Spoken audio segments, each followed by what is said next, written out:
Psikologi Komunikasi. Dosen pengampu Dr. Agustina Ampurnomo, SP, MC. Bismillahirrahmanirrahim. Assalamualaikum warahmatullahi wabarakatuh. Perkenalkan, nama saya Aldi Regusti Reza Mahendra, mahasiswa Sains Komunikasi reguler dengan NIM G2010182. Di video ini saya akan memaparkan sebuah materi dari sebuah jurnal yang berjudul Psikologi Evolusioner dan Komunikasi Strategis. Video ini saya buat seolah-olah atau demi tujuan untuk memenuhi tugas UTS Psikologi Komunikasi. Pertama-tama yang akan saya bahas yaitu adalah psikologi evolusioner dan komunikasi strategis. Nah, di sini saya menjelaskan menurut dari definisi, asumsi dasar, dan hipotesis kerja.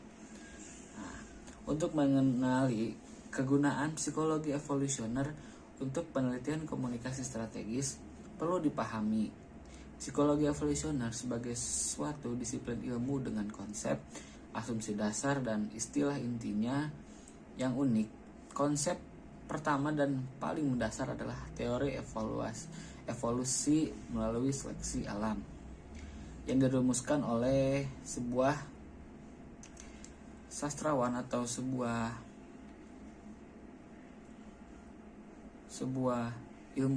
ilmuwan, yaitu adalah Charles Darwin dalam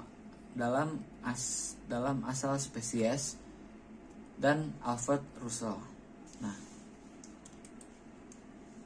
di sini ada 3 dasar premis psikologi evolusioner menurut Goldsmith, Tobey, and Barkow.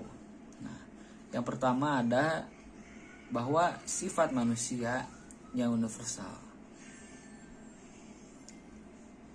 Dengan maksud di atas merupakan bahwa universitas ini ada terutama dalam meningkatkan mekanisme psikologis yang berkembang, bukan perilaku budaya yang diungkapkan Goldsmith, Tobey, and Barkow.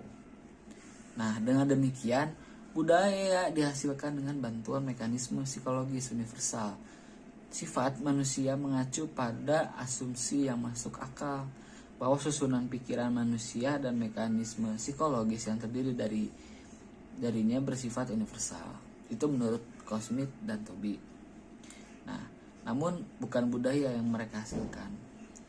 Terus ada yang kedua, yaitu mekanisme psikologis yang berevolusi ini adalah adaptasi yang dibangun oleh seleksi alam sepanjang waktu evolusioner. Terus ada yang ketiga, struktur pikiran manusia yang berevolusi disesuaikan dengan cara hidup para pemburu pengumpul Pleistocene dan tidak haus dengan keadaan modern kita. Nah, ini akhirnya mengarah pada premis yang paling penting bahwa manusia seharusnya mengembangkan konstelasi adaptasi kognitif terhadap kehidupan sosial. Singkatnya, psikologi evolusioner mengusulkan bahwa pikiran manusia yang berhubungan dengan komunikasi dalam masyarakat informasi saat ini adalah hasil evaluasi otak manusia dengan pengaturan sosial lingkungan adaptasi evolusi, atau bisa disebut singkatannya EEA. Ini kita tahu untuk saat ini. Nah, masalah yang dihadapi manusia saat ini diproses oleh mekanisme kognitif yang dibentuk dalam lingkungan masa lalu yang sangat berbeda sehubungan dengan masalah yang berbeda dari yang kita hadapi saat ini. Kita juga perlu memahami apa yang dibentuk evaluasi atau mekanisme dan modul kognitif. Mekanisme kognitif berevolusi atau mendefinisikan sebagai mekanisme pemrosesan informasi yang dibentuk oleh seleksi alam atas filogeni untuk memecahkan masalah berulang-ulang yang dihadapi oleh nenek moyang kita terkait dengan reproduksi dan kelangsungan hidup. materi selanjutnya yang akan saya bahas itu adalah pemikiran evolusioner dalam penelitian hubungan masyarakat dan komunikasi. Nah, dari sudut pandang evolusioner, perbedaan antara pemahaman yang disengaja tentang komunikasi strategis seperti yang diwakili oleh Helen et al. Dan strategi komunikasi sebagai fenomena yang muncul hanyalah dua sisi dari mata uang yang sama. Nah, seluruh gagasan humas sebagai jembatan menuju berbagai pemangku kepentingan, baik itu sebagai hubungan masyarakat, hubungan media, dan atau komunikasi krisis. Nah, ini hanyalah satu cara untuk mengekspresikan proses adaptasi organisasi. Perkembangan teoritis di lapangan, meskipun tidak memikirkan pemikiran yang evolusioner, mencerminkan sudut pandangan, namun banyak aspek penting dari komunikasi strategis dan dijelaskan dengan teliti dengan baik berkaitan dengan masyarakat dan budaya.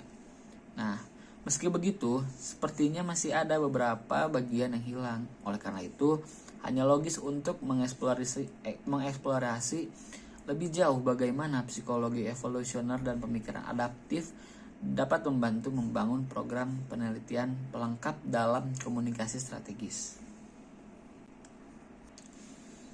Di submateri berikutnya ada pemikiran evolusioner dalam penelitian hubungan masyarakat dan komunikasi strategis. Nah, hingga saat ini hanya cara eksplisit atau menghubungkan teori evaluasi dengan teori hubungan masyarakat. Meskipun kesimpulan akhirnya ya menyatakan bahwa tidak ada dalam hubungan masyarakat yang masuk akal kecuali triangle evolusi. Nah, kontribusinya lebih untuk dibaca sebagai panggilan untuk keterbukaan pikiran teoritis menuju teori pemersatu daripada sebagai pengembangan program penelitian khusus yang diinformasikan untuk pemikiran evolusioner. Nah, si Greenwood ini salah satu ilmuwan mengidentifikasi bahwa mekanisme adiktif utama diusulkan oleh psikologi evolusioner seperti deteksi penipu, kerjasama, timbal balik, dan altruisme timbal balik, dan dia merelevasikan pentingnya mereka untuk menghubungkan masyarakat.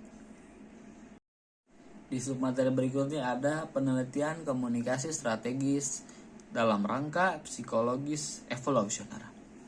Nah, menerapkan psikologi evolusioner ke bidang komunikasi strategis. Sejauh ini semua teori psikologi evolusioner memiliki konsekuensi langsung untuk penelitian komunikasi strategis. Namun beberapa di antaranya seperti teori altruisme atau teori timbal balik, teori sinyal mahal, dan atau teori seleksi kerabat. Sangat mungkin intinya untuk melakukan penelitian dalam komunikasi strategis dengan pola pikir evolusioner.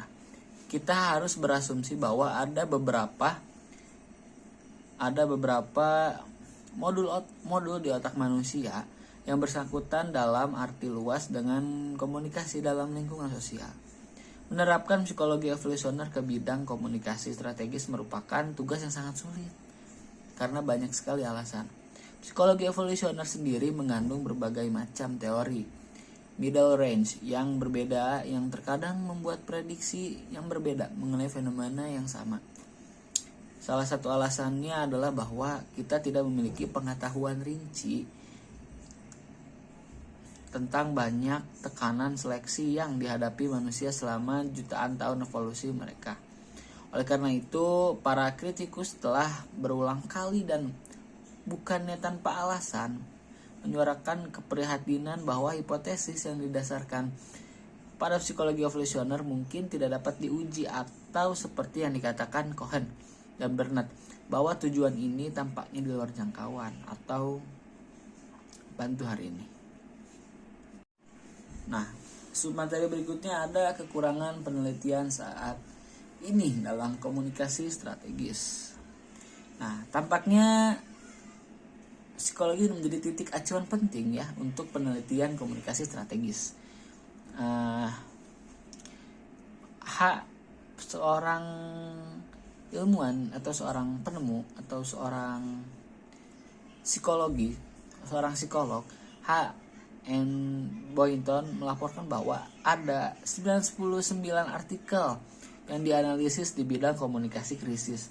Nah, 30 secara eksplisit menerapkan teori dari psikologi seperti restorasi citra, pembingkaian, atau atribusi. Psikologi hal ini tercermin dalam cakupan pendekatan psikologis dalam penelitian termasuk beragam aspek seperti analisis atribusi, emosi atau pengaruh ya atau namun sebagian besar psikologi dalam penelitian komunikasi strategis digunakan untuk meminjam konstruksi terukur seperti sikap, kepercayaan, dan identifikasi. Nah, oleh karena itu sebagian besar peneliti tidak berkaitan dengan studi tentang dasar-dasar psikologis komunikasi strategis. Jadi dapat disimpulkan bahwa ideologi umum dalam ilmu-ilmu sosial menghubungkan premis bahwa konflik adalah kejahatan dan harmoni adalah kebaikan.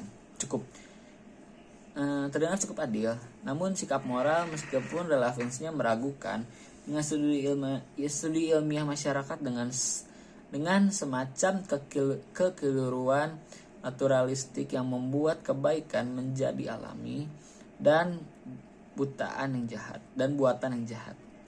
Hasilnya adalah bahwa konflik harus dijelaskan sebagai produk dan beberapa kejahatan modern dan artifisial seperti kapitalisme katakanlah atau patriarki. Nah, sedangkan cita-cita romantis dari orang biadab yang mulia dipertahankan dengan kebangsawan yang secara fantasis ditafsirkan berarti tidak adanya semua motif konfliktual. Seseorang tidak harus setuju dengan penilaian ini sepenuhnya. Namun ketika melihat bidang komunikasi strategis terutama literatur yang luas tentang pentingnya dialog, sulit untuk menyangkal bahwa Daly dan Wilson sebenarnya ada benar juga dalam teori ini. Namun argumen yang diuraikan dalam sebuah artikel ini bisa disimpulkan bahwa menyeratkan bahwa komunikasi strategis untuk mencapai tujuannya memanfaatkan sifat manusia untuk memicu motif mendasar yang terhubung ke modul mental. Dalam pikiran, komunikasi strategis dapat memicu mode komunikasi yang berbeda, misalnya dialog atau metalitas Banker. Nah, penelitian dalam komunikasi strategis yang diinformasikan oleh pemikiran evolusioner dapat membantu mendamaikan bidang ini dengan kekurangan teoritis dan empirisnya dengan menyediakan kerangka kerja yang koheren dengan model dan hipotesis yang dapat diuji. Mungkin segitu saja video yang saya buat untuk memaparkan materi tentang psikologi evolusioner dan komunikasi strategis. Mungkin banyak kurangnya dan mohon maaf bila ada salah-salah kata atau kurang lebihnya mohon dimaafkan karena lebihnya hanya punya Allah. Wassalamualaikum warahmatullahi wabarakatuh.